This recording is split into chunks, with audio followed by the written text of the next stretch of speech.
നമസ്കാരം, ഏവർക്കും post market റിപ്പോർട്ട്സുകളിലേക്ക് സ്വാഗതം. ഇന്ന് ഏപ്രിൽ 21. അവസാന 2 ട്രേഡിംഗ് സെഷനുകളിലും ഇന്ത്യൻ മാർക്കറ്റിന് നേട്ടത്തോടുകൂടി തന്നെ വ്യാപാരം അവസാനിപ്പിക്കുവാനായെങ്കിലും ഏകദേശം ഒരാഴ്ചയ്ക്ക് ശേഷം ഇന്ന് ഇന്ത്യൻ മാർക്കറ്റിന് ശക്തമായ നേട്ടത്തോടുകൂടി തന്നെ വ്യാപാരം അവസാനിപ്പിക്കുവാനുമായി, മാത്രമല്ല 1.5 മാസങ്ങൾക്ക് ശേഷം, കൃത്യമായി പറഞ്ഞാൽ മാർച്ച് 5-ാം തീയതിക്ക് ശേഷം 24,500 എന്ന ലെവൽ മറികടക്കുവാനും, മാത്രമല്ല ഈ ലെവലിന് മുകളിലായിട്ടും വ്യാപാരം അവസാനിപ്പിക്കുവാൻ നിഫ്റ്റിക്ക് സാധിച്ചു. ഇന്ന് മാർക്കറ്റിനെ ശക്തമായ നേട്ടത്തിലേക്ക് നയിക്കുവാൻ ഇടയാക്കിയ കാരണങ്ങൾ എന്തൊക്കെയാണെന്ന് വിശദമായി തന്നെ നമുക്ക് ഈ വീഡിയോയിൽ പരിശോധിക്കാം. ലീഡിംഗ് ആയ എല്ലാ ഇൻഡസ്ട്രീസുകളിലും ഗ്യാപ് അപ്പ് ഓപ്പണിംഗ് തന്നെയായിരുന്നു ഇന്ന് ലഭ്യമായിരുന്നതും. മാർക്കറ്റ് ഇന്ന് ഓപ്പൺ ആയി ഉടനടി തന്നെ ഇന്നത്തെ ഡേ ലോ ആയ 24,354 എന്ന ലെവലിൽ സപ്പോർട്ടും എടുക്കുവാൻ സാധിച്ചു. പിന്നീട് അങ്ങോട്ട് മാർക്കറ്റ് നഷ്ടത്തിലേക്ക് പതിക്കുകയും ചെയ്തില്ല. എങ്കിലും 24,601 എന്ന ലെവലിൽ റെസിസ്റ്റൻസും നേരിട്ടു. തൽഫലമായി നിഫ്റ്റിക്ക് 211 പോയിന്റുകളുടെ നേട്ടത്തോടുകൂടി 24,576 എന്ന ലെവലിൽ വ്യാപാരം അവസാനിപ്പിക്കുവാനായപ്പോൾ സെൻസെക്സിന് 753 പോയിന്റുകളുടെ നേട്ടത്തോടുകൂടിയും ബാങ്ക് നിഫ്റ്റിക്ക് 789 പോയിന്റുകളുടെ നേട്ടത്തോടുകൂടിയും വ്യാപാരം അവസാനിപ്പിക്കുവാനുമായി. ബോർഡർ മാർക്കറ്റ്സുകളും തരക്കേടില്ലാത്ത പെർഫോമൻസ് കാഴ്ചവെക്കുവാനായി. തൽഫലമായി നിഫ്റ്റി മിഡ് ക്യാപ്പിന് 0.4%, നിഫ്റ്റി സ്മോൾ ക്യാപ്പിന് 1%-അടുത്തും നേട്ടത്തോടുകൂടി തന്നെ വ്യാപാരം അവസാനിപ്പിക്കുവാനും സാധിച്ചു. Nestle India, HUL, Trent, ICICI bank, Bajaj finance തുടങ്ങിയ സ്റ്റോക്കുകൾക്ക് ഇന്ന് നിഫ്റ്റിയിലെ ടോപ്പ് ഗെയിനേഴ്സ് ആയിട്ട് മാറുവാൻ സാധിച്ചപ്പോൾ SBI life insurance, Bharat electronics, Jio financial, doctor Reddy's lab, Titan company തുടങ്ങിയ സ്റ്റോക്കുകൾക്ക് ഇന്ന് നിഫ്റ്റിയിലെ ലൂസേഴ്സ് ആയിട്ട് മാറേണ്ടതായിട്ടും വന്നു. സെക്ടർ വൈസ് നോക്കുമ്പോൾ ഇന്ന് എല്ലാ മേഖലകൾക്കും തന്നെ നേട്ടത്തോടുകൂടി തന്നെ വ്യാപാരം അവസാനിപ്പിക്കുവാനും സാധിച്ചു. FMCG, റിയാലിറ്റി തുടങ്ങിയ മേഖലകൾക്ക് 2% നേട്ടവും കൈവരിക്കുവാനായി. അതേസമയം ബാങ്കിംഗ്, ടെലികോം തുടങ്ങിയ മേഖലകൾക്കും 1%-ലേറെ നേട്ടത്തോടുകൂടി തന്നെ വ്യാപാരം അവസാനിപ്പിക്കുവാനും സാധിച്ചു. എങ്കിലും ഇന്ന് ഇന്ത്യൻ രൂപയ്ക്ക് US ഡോളറിനെതിരെ ഇന്നലത്തെ ക്ലോസിംഗ് ലെവലിൽ നിന്നും 37 പൈസയുടെ നഷ്ടത്തോടുകൂടി 93.49 എന്ന ലെവലിലായിട്ട് വ്യാപാരം അവസാനിപ്പിക്കേണ്ടതായിട്ടും വന്നു.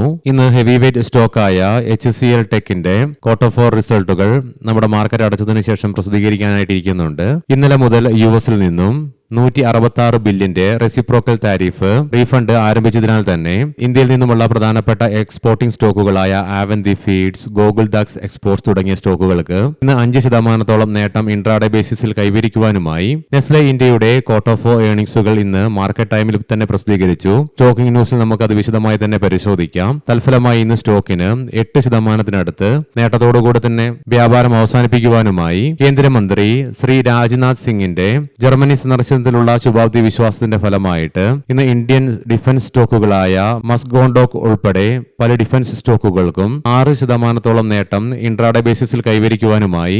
ഹോർമോസ് കടലിടുക്കുമായി ബന്ധപ്പെട്ടുള്ള തടസ്സങ്ങൾ ഇനി 1 മാസവും കൂടി നീണ്ടു നിൽക്കുകയാണെങ്കിൽ ഓയിലിന്റെ വില പെർ ബാരലിന് $110 കടക്കുമെന്നുള്ള പ്രസ്താവന ഗ്ലോബൽ റേറ്റിംഗ് ഏജൻസിയായ സിറ്റി നടത്തുകയുണ്ടായി. യുണൈറ്റഡ് നേഷൻസിന്റെ ഭാഗത്ത് നിന്നും 2026 വർഷത്തേക്ക് ഇന്ത്യയുടെ വളർച്ചാ നിരക്ക് 6.4% പ്രസ്താവന വരികയും ചെയ്തു. കൂടാതെ 2027 വർഷത്തേക്ക് യുവനിന്റെ ഭാഗത്ത് നിന്നും 6.6% വളർച്ചാ നിരക്കാണ് ഇന്ത്യക്ക് ലഭിക്കുകയും ചെയ്തത്. ഇന്ന് ഇന്ത്യയുടെ വാണിജ്യ വ്യവസായ മന്ത്രി ശ്രീ പീയൂഷ് ഗോയല് അമേരിക്കയുമായിട്ടുള്ള നിർദ്ദിഷ്ട ഉഭയകക്ഷി വ്യാപാര കരാറിന്റെ ആദ്യഘട്ടത്തിന് ഏകദേശം അന്തിമമായിട്ട് രൂപകൽപ്പനയായി എന്നുള്ള പ്രസ്താവന നടത്തുകയും ചെയ്തു.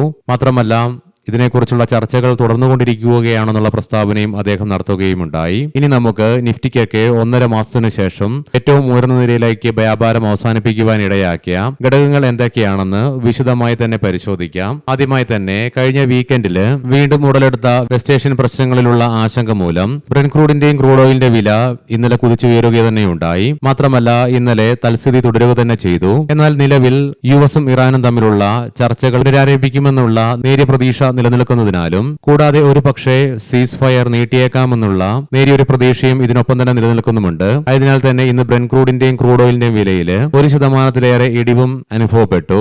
ഓയിലിന്റെ വിലയിൽ ഉണ്ടാകുന്ന ഇടിവ് ഇൻഫ്ലേഷനുള്ള സാധ്യതകൾ കുറയ്ക്കുന്നതുകൊണ്ട് തന്നെ അത് ഗ്ലോബൽ മാർക്കറ്റ് എന്ന പോലെ തന്നെ ഇന്ന് ഇന്ത്യൻ മാർക്കറ്റിനും ഗുണം ചെയ്തു. ഇന്നലെ US മാർക്കറ്റുകൾക്ക് തുടർച്ചയായ 5 ട്രേഡിംഗ് സെഷനുകളിലെ നേട്ടത്തിന് നേരിയ വിരാമം ഇട്ടുകൊണ്ട് നേരിയ നഷ്ടത്തോടുകൂടി വ്യാപാരം അവസാനിപ്പിക്കേണ്ടി വന്നെങ്കിലും ഇന്ന് US-ലെ ഡോ ജോൺസ് ഫ്യൂച്ചറിന് ഇന്ന് ഇന്ന് നേട്ടത്തോടുകൂടി തന്നെ വ്യാപാരത്തിൽ തുടരുവാനായതും കൂടാതെ യൂറോപ്യൻ ഏഷ്യൻ മാർക്കറ്റ്സിൽ അനുഭവപ്പെട്ട പോസിറ്റീവ്നെസിനെ തുടർന്ന് ഗ്ലോബൽ ക്യൂസ് പോസിറ്റീവായിട്ട് മാറിയതും ഇന്ത്യൻ മാർക്കറ്റിനും ഗുണകരമായി തന്നെ മാറുകയും ഉണ്ടായി. ആകെ ഇന്ന് ഏഷ്യൻ മാർക്കറ്റ്സിൽ ഇന്തോനേഷ്യൻ മാർക്കറ്റിന് മാത്രമേ 0.5% നഷ്ടത്തോടുകൂടി വ്യാപാരം അവസാനിപ്പിക്കേണ്ടതായിട്ടും വന്നുള്ളൂ. ഇന്നലെ 9% ഉയർച്ച ക്ലോസിംഗ് ബേസിസിൽ രേഖപ്പെടുത്തിയ ഇന്ത്യ വിക്സ് ഇന്ന് 6.71% ഇടിവ് ക്ലോസിംഗ് ബേസിസിൽ രേഖപ്പെടുത്തിക്കൊണ്ട് വീണ്ടും 17.53 എന്ന ലെവലിലേക്ക് എത്തിച്ചേരുകയും ഉണ്ടായി. ഇന്ന് ഇന്ത്യ വിക്സിന് കൂൾ ഓഫ് ആകാൻ സാധിച്ചതും ബാങ്കിംഗ് ഫിനാൻഷ്യൽ സ്റ്റോക്കുകളിലും ഇന്ന് ശക്തമായ ഉയർച്ചയും അനുഭവപ്പെടുകയുണ്ടായി. Especially ICICI bank, Axis bank, HDFC bank, Bajaj Finserv തുടങ്ങിയ ഹെവി വെയ്റ്റ് സ്റ്റോക്കുകൾക്ക് മികച്ച പ്രകടനവും കാഴ്ചവെക്കുവാൻ സാധിച്ചു. ആക്സിസ് ബാങ്കിന് 1.25%, HDFC ബാങ്കിന് 2%, ICICI ബാങ്കിന് 2.25% നേട്ടത്തോടുകൂടി തന്നെ വ്യാപാരം അവസാനിപ്പിക്കുവാനും സാധിച്ചു. അതുകൊണ്ട് തന്നെ ഇന്ന് ബാങ്കിംഗ് ഫിനാൻഷ്യൽ സ്റ്റോക്കുകളിൽ അനുഭവപ്പെട്ട ശക്തമായ ഉയർച്ചയും കൂടാതെ ഇന്ന് എല്ലാ മേഖലകളിൽ തന്നെ ശക്തമായ ബൈയിങ്ങും അനുഭവപ്പെട്ടു. Especially reality, metal, auto, infrastructure തുടങ്ങിയ മേഖലകളിലും എസ്പെഷ്യലി നിഫ്റ്റി റിയാലിറ്റിക്കൊക്കെ ഇന്ന് 2.5% നേട്ടത്തോടുകൂടി തന്നെ വ്യാപാരം അവസാനിപ്പിക്കുവാനുമായി നിഫ്റ്റി ബാങ്കിനും മാത്രമല്ല PSU ബാങ്കിലും ഇന്ന് ശക്തിയാർജിക്കുവാനും സാധിച്ചു. ഇതിനെല്ലാം പുറമെ ഇന്ന് എനർജി മേഖലയ്ക്കും കാര്യമായ നേട്ടം തന്നെ കൈവരിക്കുവാനുമായി. അതുകൊണ്ട് തന്നെ ഇന്ന് എല്ലാ മേഖലകൾക്കും നേട്ടം തുടരുവാനായതും ഇന്ത്യൻ മാർക്കറ്റിനും ഗുണം ചെയ്തു. ഇനി വെസ്റ്റ് ഏഷ്യയുമായി ബന്ധപ്പെട്ടുള്ള അപ്ഡേഷനിൽ US-ൽ നിന്നുള്ള പ്രതിനിധികൾ പാകിസ്ഥാനിലേക്ക് എത്തിച്ചേർന്നുകൊണ്ടിരിക്കുകയാണ്. അതേസമയം ഇറാന്റെ ഭാഗത്ത് നിന്നും ചർച്ചകൾക്കായിട്ട് പ്രതിനിധികൾ എത്തിച്ചേരുമോ ഇല്ലയോ എന്നുള്ള കാര്യത്തിന് ഇതുവരെ വ്യക്തത വന്നിട്ടുമില്ല. അവർ പുറകോട്ട് തന്നെ നിൽക്കുകയാണ്.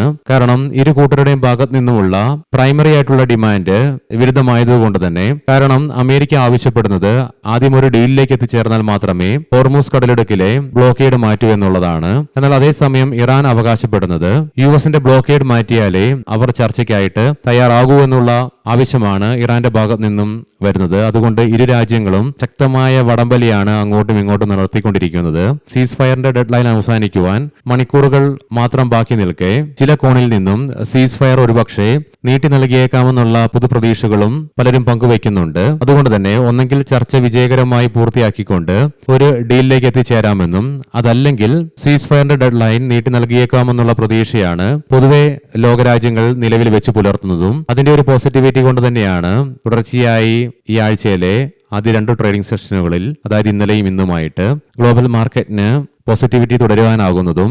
പക്ഷേ ഇതിനൊക്കെ ഒരു വിഘാതം എപ്പോഴെങ്കിലും സംഭവിച്ചു കഴിഞ്ഞാൽ അതൊരു പക്ഷേ ഇന്ത്യൻ മാർക്കറ്റിനെ മാത്രമല്ല ഗ്ലോബൽ മാർക്കറ്റിനെയും വളരെ മോശമായി തന്നെ ബാധിക്കുകയും ചെയ്യും.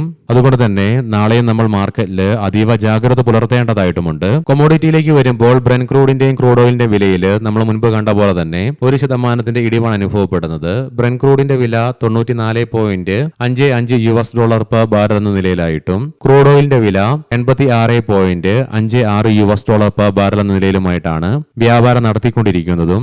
അതേസമയം ഗോൾഡിന്റെ വിലയിലും 0.25% ഇടിവാണ് അനുഭവപ്പെടുന്നത്.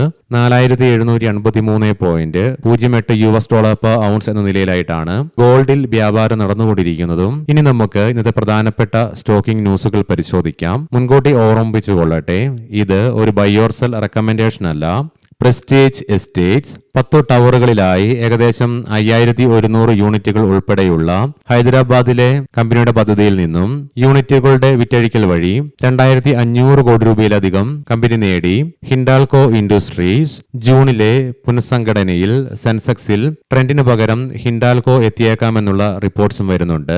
റേറ്റ് ഗെയിൻ ട്രാവൽ ഇന്ത്യയിലെ പ്രമുഖ ഡിജിറ്റൽ പ്ലാറ്റ്ഫോമായ ഈസ്ബോസുമായി RGPayയുടെ ഗോൾഡ് പാർട്ണറായി തന്ത്രപരമായ പങ്കാളിത്തം കമ്പനി പ്രഖ്യാപിച്ചു. Deepak fertilisers CGST central excise assistant കമ്മീഷണറുടെ ഭാഗത്ത് നിന്നും കമ്പനിയുടെ അനുബന്ധ സ്ഥാപനമായ മഹാദൻ അഗ്രിടെക് ലിമിറ്റഡിന് 54.88 ലക്ഷം രൂപയുടെ പിഴ ചുമത്തി. Expo engineering and projects Reliance ഇൻഡസ്ട്രീസിൽ നിന്നും 3.74 കോടി രൂപയുടെ വർക്ക് ഓർഡർ ജാംനഗർ സൈറ്റുമായി ബന്ധപ്പെട്ട് കമ്പനിക്ക് ലഭിച്ചു. ദാബർ ഇന്ത്യ ദാബറിന്റെ ടർക്കിയിലെ യൂണിറ്റിനെതിരെ ടർക്കി ഗവൺമെന്റ് ആന്റി ട്രസ്റ്റ് അന്വേഷണം ആരംഭിച്ചതായിട്ട് ബ്ലൂംബർഗ് റിപ്പോർട്ട് ചെയ്യുന്നുണ്ട്. പതഞ്ജലി ഫുഡ്സ് ₹1.75 പെർ ഷെയർ എന്ന നിലയിൽ കമ്പനി സെക്കൻഡ് ഇൻട്രീം ഡിവിഡൻഡ് പ്രഖ്യാപിച്ചു. അദാനി പവർ അദാനി പോർട്സിനെ മറികടന്നുകൊണ്ട് 3.87 ലക്ഷം കോടി രൂപയുടെ വിപണി മൂലധനമുള്ള ഏറ്റവും വലിയ അദാനി ഗ്രൂപ്പ് കമ്പനിയായിട്ട് അദാനി പവർ മാറുകയുണ്ടായി. നെസ്ലെ ഇന്ത്യ ക്വാർട്ടർ 4 റിസൾട്ടുകൾ കമ്പനി ഇന്ന് ഉച്ചയ്ക്ക് ശേഷം പ്രസിദ്ധീകരിച്ചു. കൺസോളിഡേറ്റഡ് ഇയർ ഓൺ ഇയർ ബേസിസിൽ കമ്പനിയുടെ നെറ്റ് പ്രോഫിറ്റില് സ്ട്രീറ്റ് എസ്റ്റിമേഷനെയൊക്കെ ബീറ്റ് ചെയ്തുകൊണ്ട് 26% ഉയർച്ച രേഖപ്പെടുത്തിക്കൊണ്ട് 1114 കോടി രൂപ റിപ്പോർട്ട് ചെയ്തപ്പോൾ റവന്യൂ ഫ്രം ഓപ്പറേഷൻസിലും 22.6% വളർച്ചയും രേഖപ്പെടുത്തി. കൂടാതെ ₹5 പെർ ഷെയർ എന്ന നിലയിൽ ഡിവിഡൻഡും കമ്പനി പ്രഖ്യാപിച്ചു. ഏവർക്കും ശുഭരാത്രി നേരുന്നു. നാളെ രാവിലെ പ്രീ മാർക്കറ്റ് റിപ്പോർട്ട്സുമായി കണ്ടുമുട്ടാം. നന്ദി, നമസ്കാരം.